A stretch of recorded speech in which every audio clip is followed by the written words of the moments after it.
노아가 여호와께 제단을 쌓고 모든 정결한 짐승과 모든 정결한 새 중에서 제물을 취하여 번제로 제단에 드렸더니 여호와께서 그 향기를 받으시고 그 중심에 이르시되 내가 다시는 사람으로 말미암아 땅을 저주하지 아니하리니 이는 사람의 마음이 계획하는 바가 어려서부터 악함이라. 내가 전에 행한 것 같이 모든 생물을 다시 멸하지 아니하리니 땅이 있을 동안에는 심음과 거둠과 추위와 더위와 여름과 겨울과 낮과 밤이 쉬지 아니하리라. 하나님이 노아와 그 아들들에게 복을 주시며 그들에게 이르시되 생육하고 번성하여 땅에 충만하라. 땅의 모든 짐승과 공중의 모든 새와 땅에 기는 모든 것과 바다의 모든 물고기가 너희를 두려워하며 너희를 무서워하리니 이것들은 너희의 손에 붙였음이니라. 모든 산 동물은 너희의 먹을 것이 될지라. 채소같이 내가 이것을 다 너희에게 주노라. 그러나 고기를 그 생명되는 핏째 먹지 말 것이니라.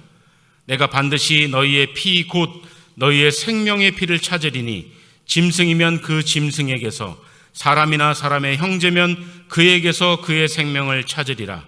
다른 사람의 피를 흘리면 그 사람의 피도 흘릴 것이니 이는 하나님이 자기 형상대로 사람을 지으셨음이니라. 함께 읽겠습니다. 너희는 생육하고 번성하며 땅에 가득하여 그 중에서 번성하리라 하셨더라. 아멘. 자, 오늘 이 시간에는 창세기와 함께 하는 1호상 감사대행진 22번째 다시 예배하는 힘, 이런 주제로 하나님 말씀 나누도록 하겠습니다. 귀 있는 자는 성령이 오늘도 교회들에게 하시는 말씀을 들으시기 바랍니다. 자, 오늘 다시 내가 예배당에 오지는 못했지만 여러분 각자가 예배 처소를 나름대로 정해서 예배 드리고 계시다면 동일한 하늘의 능력과 영광과 은총이 내릴 줄로 믿습니다. 부르신 그곳에서 오늘도 하나님을 진실하게 예배하는 여러분 되시기를 바랍니다. 우리 찬양 한 곡 하고 말씀 듣겠습니다. 따스한 성령님, 우리 가슴에 손을 얹고 함께 찬양하겠습니다.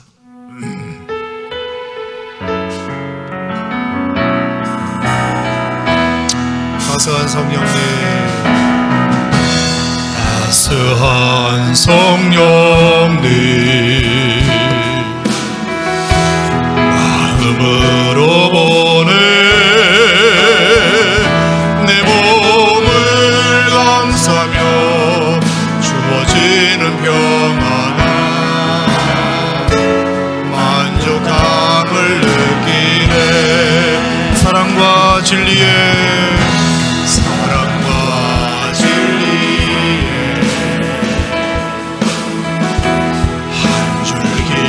보내 내 몸을 감싸며 주어지는 평안함, 그 사랑을 느끼네. 부르신 곳에서 나는 예배하네. 어떤 상황에도 나는 예배하네. 나는 예배하네. 어떤 상황에도 나는 예배하네. 내가 걸어갈 때 길이 되고 살아갈 때 삶이 돼. 그곳에서 예배하네. 내가 걸어갈 때 길이 되고 살아갈 때 삶이 돼. 그곳에서 예배하네. 부르신 곳에서 나는 예배하네. 어떤 상황에도 나는 예배하네. 부르신 곳에서 나는 예배하네. 어떤 상황에도 나는 예배하네.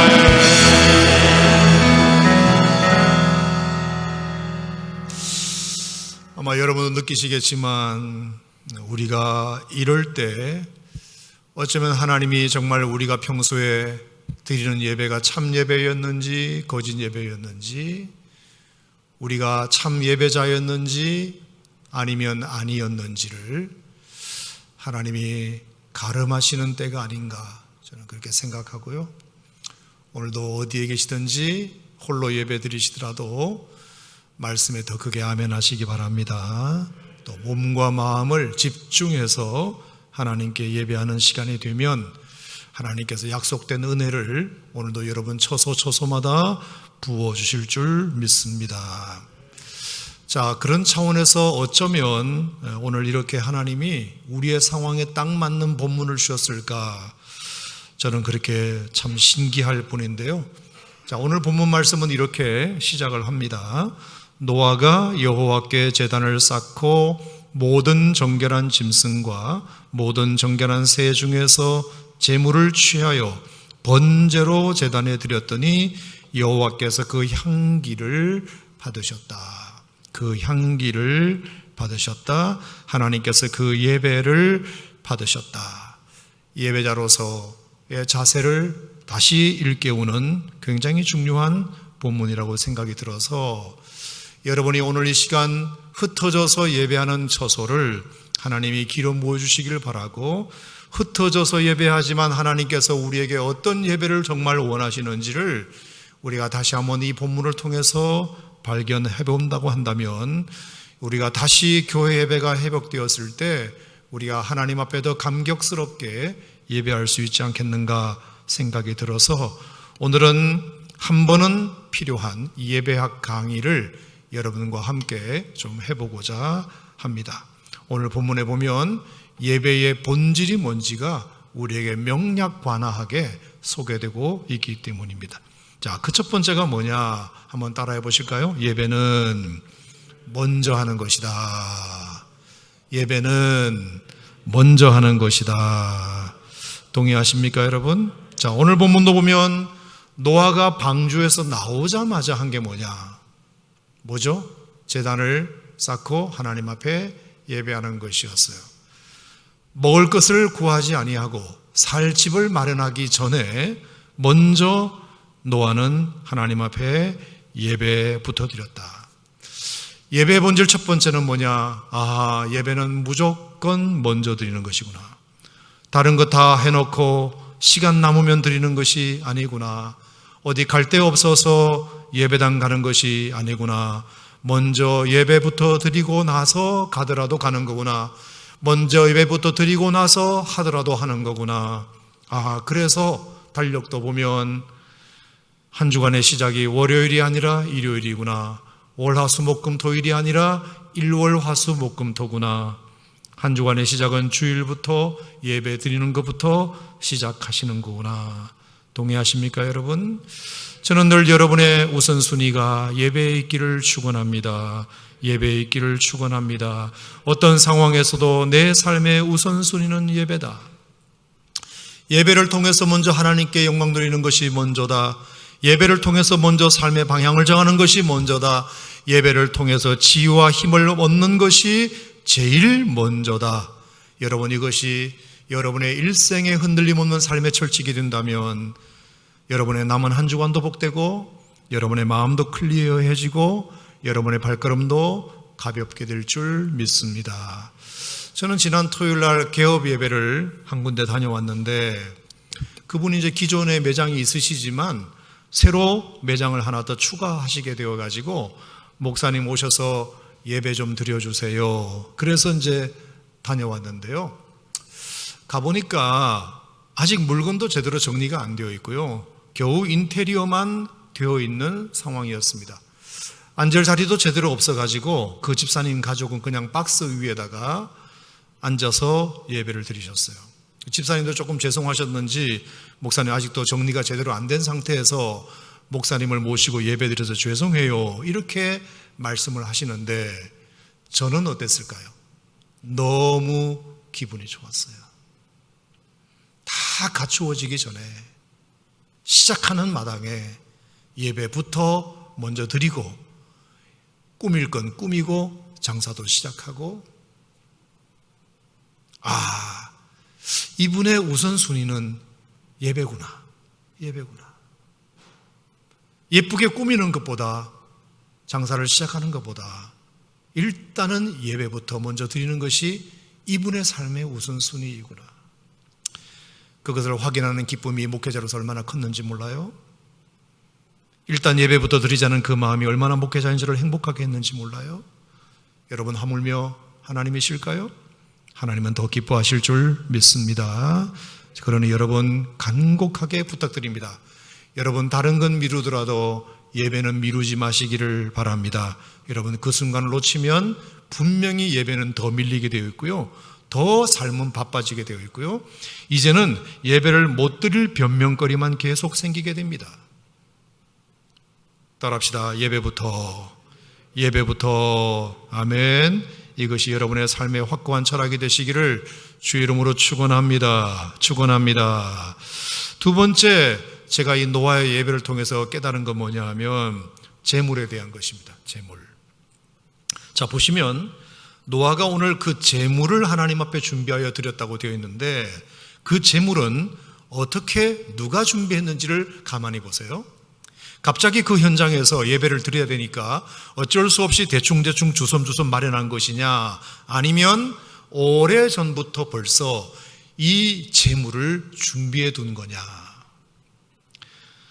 창세기 7장 2절 3절 말씀에 보면 이미 하나님이 노아에게 정결한 짐승과 정결한 새들은 2쌍이 아니라 7쌍씩, 암수 2마리가 아니라 7쌍씩 태워라고 하나님이 1년 전부터 말씀하셨잖아요. 그렇죠?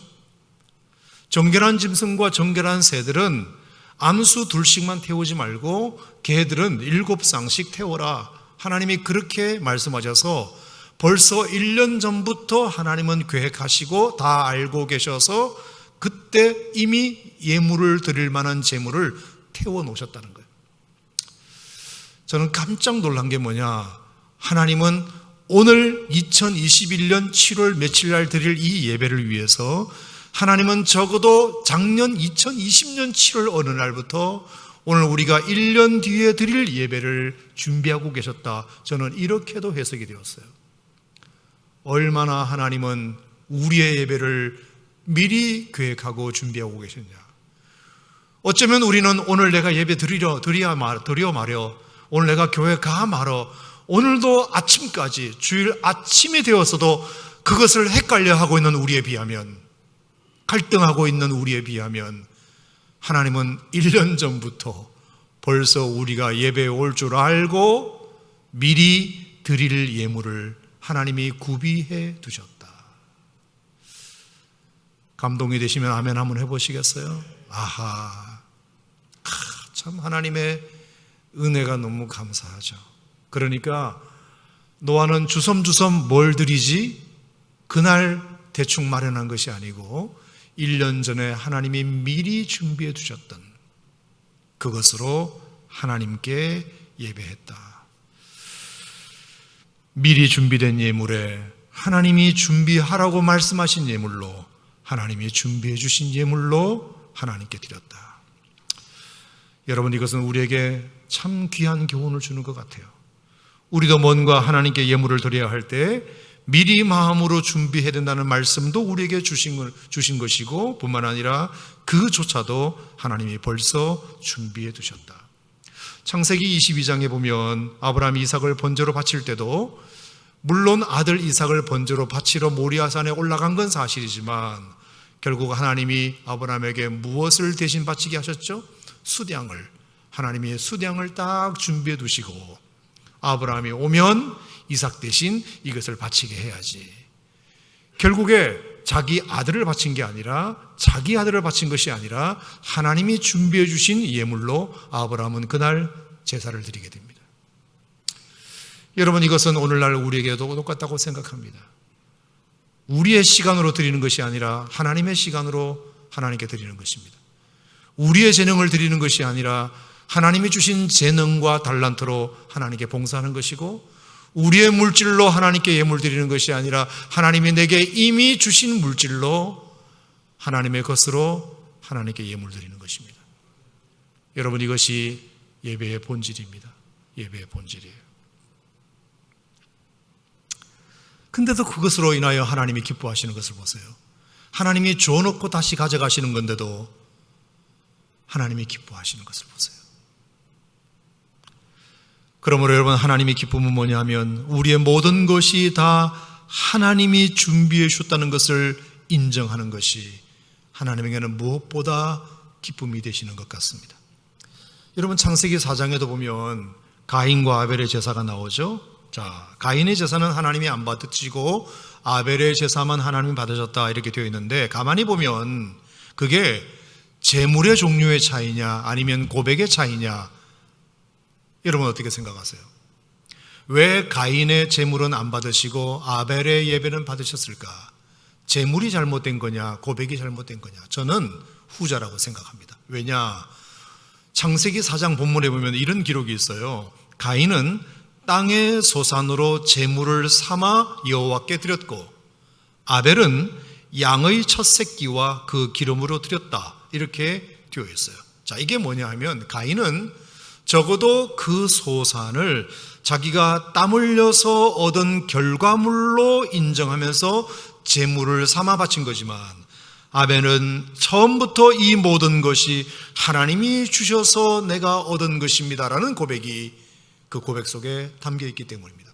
자, 히브리 개념 속에 어떤 개념이 있느냐 하면 첫 것을 하나님 앞에 드렸잖아요. 첫 것을 드리면 나머지 것도 당신의 것입니다라는 예표론적인 의미가 있어요. 다시 말하면 처음이라고 하는 것은 그 남아있는 것들의 대표다, 그런 뜻입니다.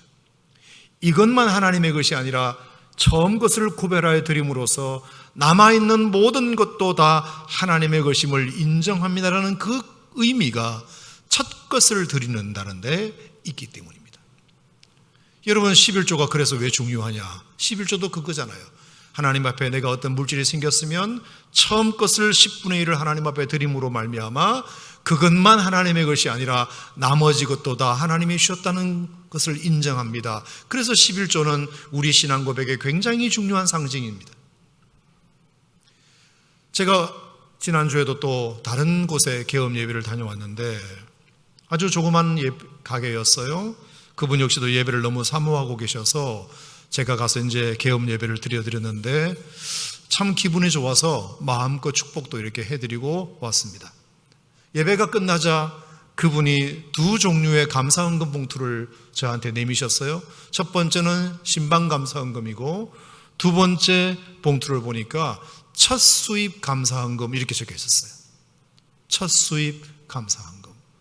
저는 그 봉투 안에 얼마가 들었는지 몰라요. 그건 중요하지 않으니까요.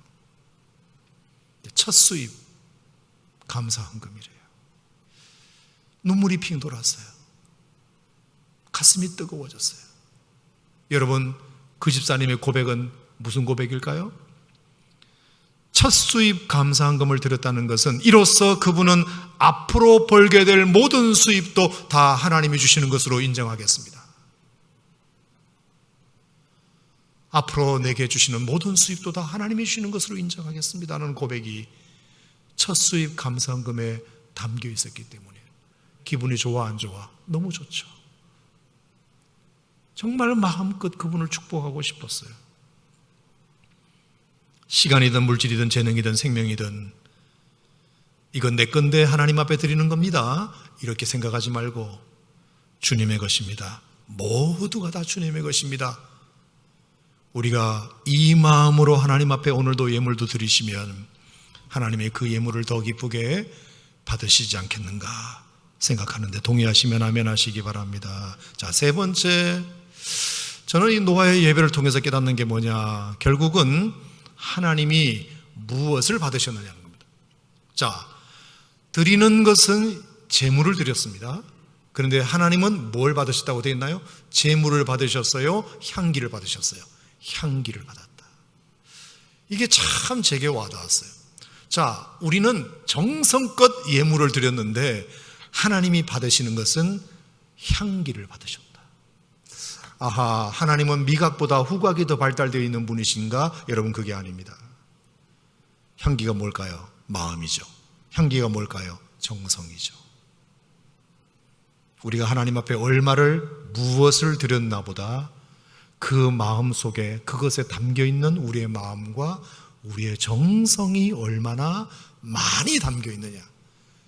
여러분도 누구에게 선물을 받아보시면 아시겠지만 딱 받는 느낌이라는 게 있잖아요. 무엇을 가져왔냐도 중요하지만 그 선물 속에 담겨 있는 그 사람의 마음이 느껴지면 작은 것을 받아도 그렇게 기분이 좋잖아요. 그렇죠? 하물며 하나님이시겠어요? 하나님이 고기 잡수시고 싶어서 재물을 바르시라고 하셨겠어요? 하나님이 돈이 없어서 돈을 바치라고 하셨겠어요? 물질이는 곳에 마음을 담아 정성을 담아 하나님 앞에 드리면 우리는 예물을 드렸지만 하나님은 향기를 받으신다. 그 마음을 받으신다. 아멘입니까, 여러분? 제가 아이들 키울 때도 그랬어요. 어느 날 우리 집사람 생일이 되었습니다. 그래서 아이들이 생일 선물을 준비했대요. 내가 볼 때는 좀 과하게 준비했어요. 아내는 너무 기뻤죠. 그래서 이렇게 말했어요. 니들이 무슨 돈이 있어서 이런 걸 다 준비했냐. 그렇잖아요. 너무 고마워. 그렇게 말합니다. 근데 사실 여러분, 그 돈은 누가 준 겁니까? 엄마 아빠가 용돈으로 준 겁니다. 다 엄마 아빠 주머니에서 나간 돈이에요. 그 돈으로 다시 받은 것밖에 없어요. 그런데 왜 기쁠까요?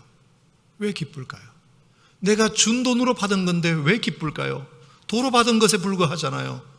거기에 돌아올 때는 아이들의 마음이 같이 왔기 때문에, 마음이 왔기 때문에, 정성이 왔기 때문에, 돈이 온 게 아니라 마음이 왔기 때문에 그 어느 선물보다도 자식들의 선물이 고맙고 감사한 것이. 옛날에 한용운 선생이 살아계실 때 그 스님들을 모아놓고 강연을 한번 한 적이 있대요. 그 스님들에게 한용운 선생이 그렇게 질문을 했답니다. 스님들, 세상에서 제일 더러운 게 뭔지 아시오? 똥이라고 생각하시오. 맞소. 하지만 더 더러운 게 있어. 그것은 시체 썩는 냄새예요. 시체 썩는 냄새는 정말 똥보다도 더 더럽소. 그러면서 그 한용운 선생이 또 말을 하기를, 그러면 시체 썩는 냄새보다 더 더러운 게 뭔지 아시오? 스님들 대답해 보시오. 아무도 대답을 못 하더랍니다. 그때 그 한용운 선생님이 하신 말씀이었어요.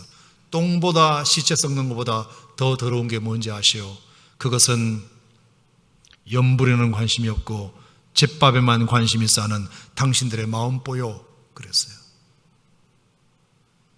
중이 염불에 관심이 있고 잿밥에는 관심이 없어야 되는데 염불에는 관심이 없고 잿밥에만 관심이 있다면 그것은 똥보다 시체 썩는 것보다 더 더럽답니다. 마음이 잘못되어 있고 마음이 엉뚱한 데 가 있으면 아무리 염불을 잘 외워도, 독경을 잘해도, 108배를 잘하고 고행을 잘해도 그것은 더럽고 냄새 나는 것에 불과하다. 하나님이 안 받으신다. 여러분, 이것은 비단 불교뿐만 아니라 성경의 가르침이기도 해요. 성경에 뭐라 그랬나요? 너희가 입술로는 하나님을 공경하되 마음은 내게서 멀잖아. 마음은 내게서 멀잖아. 하나님이 뭐를 원하시느냐? 입술을 원하시는 것이 아니라 마음을 원하신다. 재물을 원하시는 것이 아니라 향기를 원하신다. 아멘입니까, 여러분? 결국은 마음. 하나님은 이 예배를 통하여 여러분의 마음을 원하신다. 마음을 하나님 앞에 드려보세요. 마음을 원하신다. 돈 없어도 된다잖아요. 드릴 예물이 부족해도 된다잖아요. 마음은 드릴 수 있잖아요. 그 마음을 특별히 예배당에도 나오지 못하는 이 시간에 여러분이 연습하셔야 됩니다. 내가 하나님 앞에 마음을 드리는 예배를 드리고 싶다. 어떤 상황일지라도 부르신 그곳에서 내가 하나님께 마음을 드리고 싶은 예배를 드리고 싶다. 옛날에 바벨론 포로에 유대 백성들이 잡혀가 있을 때 멀리 강 건너 예루살렘을 생각하면서 울었도다, 울었도다. 예루살렘에 가보지는 못하지만 강 건너 바벨론 강가에서 성전을 사모하며 울었다. 여러분, 이것은 바로 마음을 드렸다는 것이에요. 마음을 드렸다는 것이에요. 저는 그 예배를 하나님이 받으셨다고 생각합니다. 따라합시다. 마음을 드리자. 마음을 드리자. 아무리 강조도 지나치지 않는 것이 있다면 하나님께 마음을 드리는 것이에요. 네 번째, 제가 노아의 예배를 통해서 깨달은 것이 또 있는데요. 그것은 누가 예배의 배우냐, 누가 예배의 관객이냐 하는 질문이에요. 여러분 물어보겠습니다. 만약 이 예배에도 배우가 있고 관객이 있다면 누가 배우이고 누가 관객이겠습니까? 하나님이 배우입니까? 여러분이 배우입니까? 하나님이 관객입니까? 여러분이 관객입니까?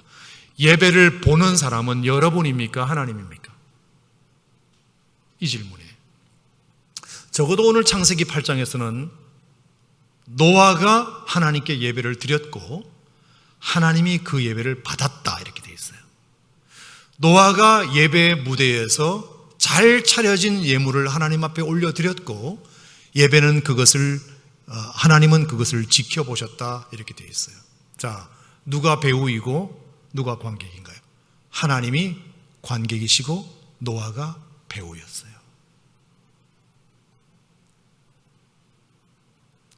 그런데 언제부터인가 우리는 이걸 자꾸 반대로 생각하려고 해요. 반대로. 언제부터인가? 누가 가르쳐주지도 않았는데 내가 관객이고 하나님이 배우지, 하나님이 내게 이 시간 어떤 은혜를 주시느냐에 따라서 내가 그날 그 예배가 은혜로운가 안 은혜로운가가 결정되지, 이러면서 예배자로서 가져야 할 책임은 어떻게든지 피해만 가려 합니다. 그 배우가 시원찮고 재미가 없으니 나도 조는 거야. 그 배우가 시원찮으니까 나도 삐딱하게 앉아있는 거야.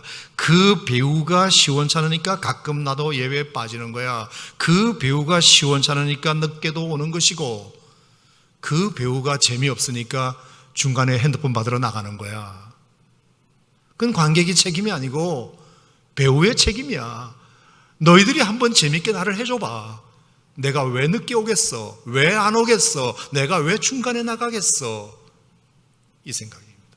철저히 나는 예배의 관객이고, 그리고 앞에 있는 모든 사람들이 나를 즐겁게 해줘야 되고, 여러분 그것은 마치 연극을 보러 간, 무슨 공연을 보러 간 관객처럼. 성경 어디에? 창세기 8장 어디에? 하나님이 보셨고 하나님이 받으셨다고 했지, 노아가 봤고 노아가 받았다는 구절이 있나요?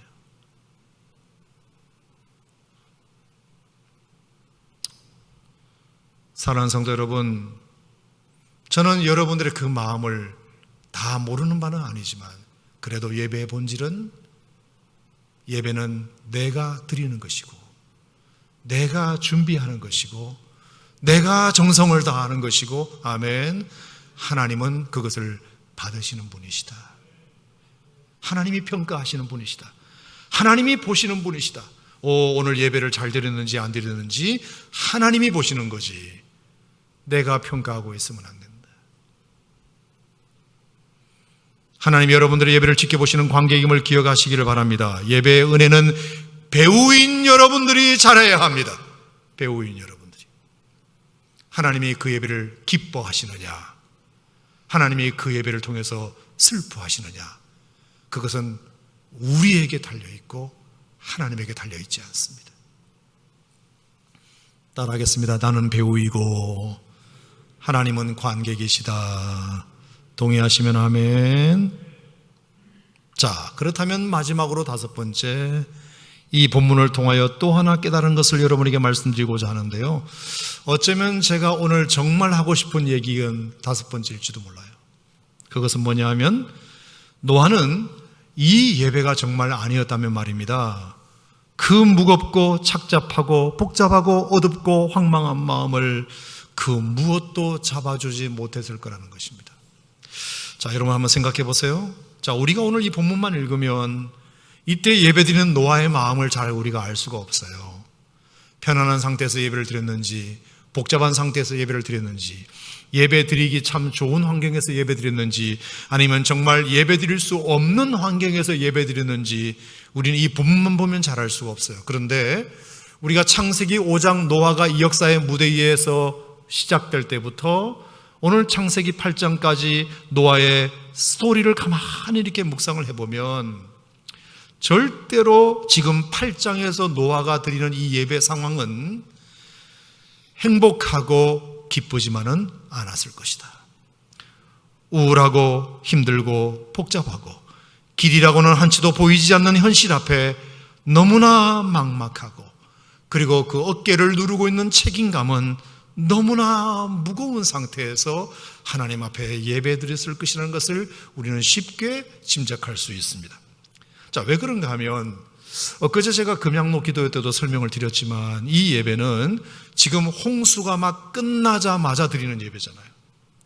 그것도 그냥 일어난 자연재해가 아니라 하나님의 120년 전부터 아주 작정하고 아주 마음을 먹고 이 인류를 다 쓸어버리리라, 인류가 맞이하는 정말 대홍수 심판, 모든 인류가 다 집도 떠나가고 물건도 다 떠나가고 사람도 다 죽어버리는 정말 인류에게 가장 큰 불행한 일이 벌어진 다음에 하나님 앞에 드리는 예배였어요.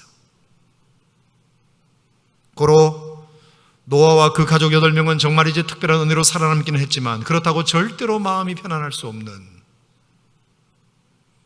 정말 제가 이상한 비유이긴 한데요, 여러분 집에 만약에 불이 났다고 칩시다. 근데 어떻게 나는 빠져나왔어요. 근데 여러분 아파트 윗집에 사는 사람, 옆집에 사는 사람, 심지어 내 가족 누군가는 빠져나오지 못하다고 생각해 보세요.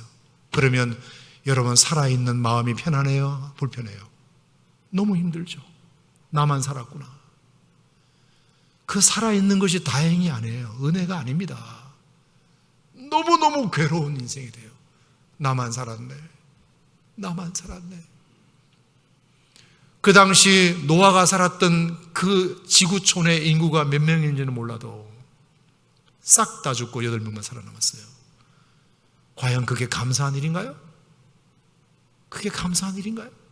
마음 편안하게 하나님 앞에 예배드릴 수 있는 시간인가요? 아니에요. 너무나 괴롭고 너무나 힘들고, 이미 그 물속에는 수많은 사람들, 수많은 지인들, 너무나 많은 가족들이 수모를 당했어요.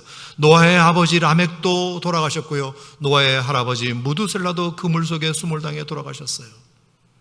특히 노아의 할아버지 무두셀라는 지난주 말씀드린 대로 창을 든 자로서 이 땅에 부름을 받고 태어나 자기가 쓰러지는 날 세상에 심판이 온다는 사실을 이미 무두셀라는 알고 있었습니다. 그래서 노아 자신이 방주를 다 지을 때까지만 해도 하나님 나를 살려주세요, 그때까지만 해도 죽지 않게 해주세요, 얼마나 기도하며 버텨낸 할아버지인지 몰라요. 노아는 이 사실을 너무나 잘 알고 있어요. 그러다가 방주가 완성되자 이제는 내가 사명을 다했다면서 기쁨으로 눈을 감게 되셨는데, 그 무드셀라 할아버지가 방주에 타는 노아에게 하신 마지막 말씀, 부디 너희들은 안전하게 이 홍수에 살아남아서 하나님이 기뻐하시는 새 세상을 만들도록 하여라. 그 유언이 노아의 가슴 속에 여전히 메아리 치고 있어요. 1년 전에 그 말씀이 지금도 메아리 치고 있다고요. 그러니 그 노아의 어깨 위에 얹어진 부담감은 이루 말할 수 없었다. 이것이 노아가 예배 드리기 전 상태였다. 뿐만 아닙니다. 1년 만에 다시 밟은 육지는 전쟁터처럼 완전히 초토화되어 있습니다. 집들은 다 잠겨버렸습니다. 여기저기 사람 시체, 동물 시체가 여전히 떠다니고 있습니다. 그 많던 논밭도 다 물에 잠겨버렸습니다. 정말 이제 쓸만한 물건 하나 건질 것이 없습니다. 여러분, 이것이 바로 노아가 맞닥뜨린 예배 전 환경이었습니다. 도대체 앞으로 뭘 먹고 살아야 할지만 막막합니다. 혼돈과 공허와 흑암이 노아의 앞날에 깊이 드리워져 있는 상태가 노아가 예배 드리기 직전 상태였어요. 그뿐만인가요? 이제는 이 지구의 생태계와 자연 환경도 너무 많이 달라졌습니다. 창세기 8장 22절에 그 근거가 조금 나오는데, 홍수 이전 하나님 창조하신 세계는 하늘 위에 거대한 물청들이 있어서 지구의 모든 날씨가 아열대 기후로서 남극과 북극이 없었습니다. 여름과 겨울이라는 것이 없었어요. 그것이 생명의 번식과 성장이 얼마나 유익했는지 몰라요. 태양의 나쁜 광선도 그 물청들이 다 막아주었기 때문이에요. 그래서 인간의 수명도 900년, 1000년을 살 수 있었어요. 노아 홍수 이전에는. 하지만 지금은 1년 동안 물에 잠겨버리는 바람에 세상이 완전히 달라져 버렸어요. 생태계가 확 바뀌어버렸습니다. 거대한 물청들이 사라졌습니다. 그로 인한 자연 생태가 다 변해버렸습니다. 적도 부근은 사막화되어서 사람이 못 살고 너무 더워서, 극지방은 빙하로 얼어붙어서 너무 추워서 사람이 못 사는 땅이 되어버리고 말았습니다. 그 일로 가뭄과 홍수, 지진과 화산폭발, 태풍과 폭염 등이 끊임없이 생겨나게 되었고, 수많은 전염병들은 인간의 삶을 불안하고 뻑뻑하게 만들게 되었습니다. 여러분, 이게 1년 만에 방주에서 내린 노아와 그 가족들 앞에 펼쳐진 상황이었습니다. 그게 예배 전 상황이었어요. 환경은 바뀌고 생존자들은 자기밖에 없고 아무런 먹을 것도 없고 살 집도 없고 수많은 죽어간 사람들로부터 산 사람으로서 가진 빚진 책임감도 너무 무겁고, 그래서 도대체 무엇부터 시작해야 하며 어떻게 살아야 하는지 도무지 방법이 보이지 않는 때가 예배 전 상황이었다는 것입니다. 여러분, 그럴 때 노아가 돌파구로 삼았던 것이 뭐냐? 브레이크스루, 돌파구로 삼았던 것이 뭐냐? 그게 예배였다. 그 모든 문제들을 해결할 수 있는 마스터키로 삼았던 것이 뭐냐? 그게 예배였다. 그 엄청난 무게 앞에서 흔들리지 않는 중심, 매시브 센터, 흔들리지 않는 중심을 둔 것이 뭐냐? 예배였다. 아멘 한번 해보세요. 예. 너무 은혜되지 않아요? 저는 이게 너무 그렇게 은혜가 됐어요. 여러분, 제가 제 인생에도 가만히 돌아보면 참 불행한 일은 꼭 줄줄이 사탕으로 와요. 엎친 데 덮친 격으로 오고요, 사면 초과로 오고요, 내우 외환으로 옵니다. 꼭 내우가 오면 외환도 오고, 외환도 오면 내우도 오고, 엎치면 덮치고, 항상 그렇게 인생의 고난은 찾아오더라고요. 그러면 이 문제를 어디서부터 풀어야 될지가 감이 안 잡혀요. 나는 어디서부터 풀어야 되나, 이 문제를. 무엇부터 시작해야 되는가? 도움의 손길을 누구도 요청할 데가 없고, 그 무엇도 가진 자산도 없고, 막막하기만 하고, 무겁기만 하고, 답답하기만 하고, 혼란스럽기만 하고, 우울하기만 했을 때, 여러분이나 저나 그때일수록, 그럴 때일수록 문제를 푸는 첫 번째 스텝이 뭐냐? 저는 예배라고 생각하는데, 동의하시나요, 여러분? 그거 아니면 뭐부터 풀겠어요? 자, 물어봅시다. 그거 아니면 그럼 뭐부터 푸실래요? 뭐부터 시작하실래요? 문제가 아주 총체적 난국일 때, 엎친 데 덮쳤을 때, 사면초가이고 진퇴양난이고 내우외환이고, 도대체 문제가 한두 개가 아닐 때, 여러분 뭐부터 시작하실래요? 뭐부터? 우리 예수 믿는 사람들에게 정말 다행스러운 것이 하나 있다면, 하나님께서 우리에게 예배라는 것을 주셨다는 것입니다. 예배.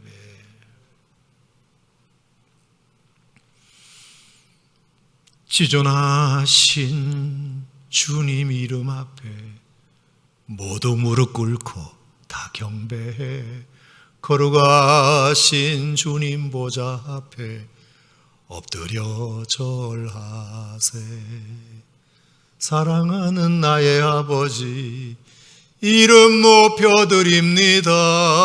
주의 나라 찬양 속에 임하시니 능력에 주께 찬송하네. 내 눈 주의 영광을 보네. 찬송 가운데 계신 주님, 주님의 얼굴은 온 세상 향하네. 권능의 팔을 드셨네. 주께 가까이 날 이끄소서. 간절히 주님만을 원합니다. 채워주소서. 주의 사랑을 진정한 찬양 드릴 수 있도록 목마른 나의 영혼 주를 부르니 나의 맘 만져 주소서. 부르신 곳에서 나는 예배하네. 어떤 상황에도 나는 예배하네. 부르신 곳에서 나는 예배하네. 어떤 상황에도 나는 예배하네. 여러분, 나 홀로라도요 이렇게 찬송을 몇 곡 부르잖아요. 예배에 대한 찬송을 이렇게 홀로 고백하잖아요. 신기한 것이 있어요. 신기한 것. 갑자기 내 마음이 편안해지고요. 아멘. 갑자기 내 마음이 편안해지고요. 그 복잡하고 무겁고 혼돈스럽고 공허하고 어두웠던 그 현실이 조금씩 열리는 것 같은 마음이 들고요.